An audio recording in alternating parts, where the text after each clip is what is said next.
नमस्कार, आपल्या सर्वांचं द डेली लाईफमध्ये स्वागत. छळ, मारहाण आणि तुटलेली स्वप्न.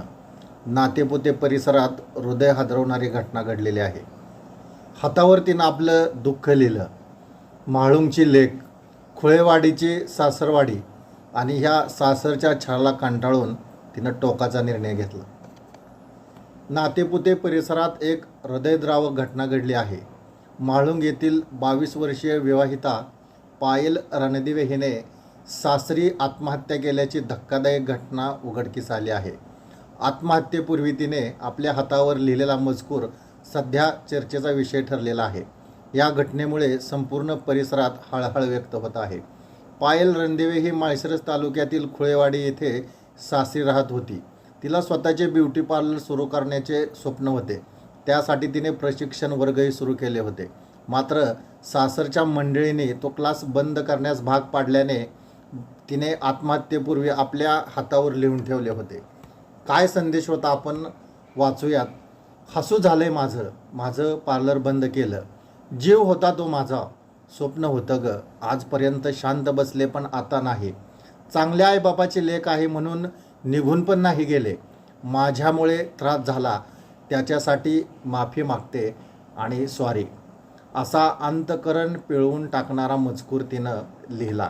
शनिवारी सायंकाळी घरात कोणी नसताना पायल हिने टोकाचा निर्णय घेतला. तिच्या अंगावर मारहाणीच्या खुणा आणि जखमा असल्याचे निदर्शनात आल्यानंतर तिचे वडील अंकुश रामचंद्र लोंढे, जे बाबरी पूल म्हाळुंग येथील रहिवासी आहेत, यांनी पतीसह सासू सासरे व दिराविरुद्ध शारीरिक व मानसिक छळ करून आत्महत्येस प्रवृत्त केल्याची पोलीस स्टेशनला तक्रार दिली. या तक्रारीच्या आधारे पोलिसांनी पती शशिकांत रणदिवे, सासू सासरे यांना अटक केली असून दिराचा शोध सुरू आहे. शवविच्छेदन अहवालानंतर मृत्यूचे नेमके कारण स्पष्ट होणार आहे. आज दुपारी अकलूज येथील स्मशानभूमीत पायलवर अंत्यसंस्कार करण्यात आले. अंत्यसंस्कारावेळी कुटुंबियांचा आक्रोश आणि उपस्थितांच्या डोळ्यातील पाणी हे पाहवत नव्हते. यातून समाजाला अंतर्मुख करणारा एक प्रश्न पडतो. ही घटना केवळ एक आत्महत्या नाही, तर समाजातील महिलांच्या स्वप्नाला पायदळी तुडवणाऱ्या मानसिकतेचे भयावह चित्र आहे. एका 22 वर्षाच्या मुलीचे स्वप्ने, तिची ओळख, तिचा आत्मसन्मान हे सर्व दडपशाहीखाली गुदमरले का, असा या ठिकाणी प्रश्न पडतो. घरगुती छळ, मानसिक त्रास, महिलांच्या स्वप्नांना विरोध आणि कौटुंबिक अत्याचार या गोष्टी आजही अनेक घरात सुरू आहेत. घरची इज्जत जपताना अनेक मुले आपले असे आयुष्य गमावत आहेत. पायलच्या हातावर लिहिलेला संदेश हा केवळ तिचा आवाज नाही, तर असंख्य गप्प बसलेल्या मुलींचा हुंकार आहे. आपण समाजासाठी काय आवाहन करू शकतो? मुलींचे स्वप्ने मोडू नका, त्यांना आधार द्या.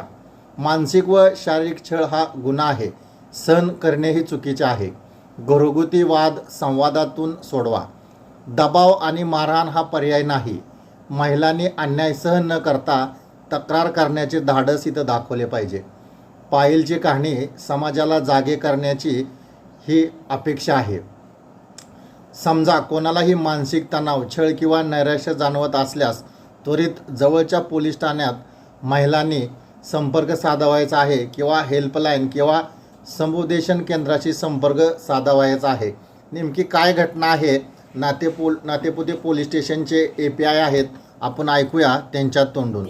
नातेपुते पोलीस स्टेशनच्या हद्दीमध्ये खुळेवाडी एक गाव आहे. त्या गावामधील एक 22 वर्षाच्या महिलेने साडीने गळा फास घेऊन आत्महत्या केली होती.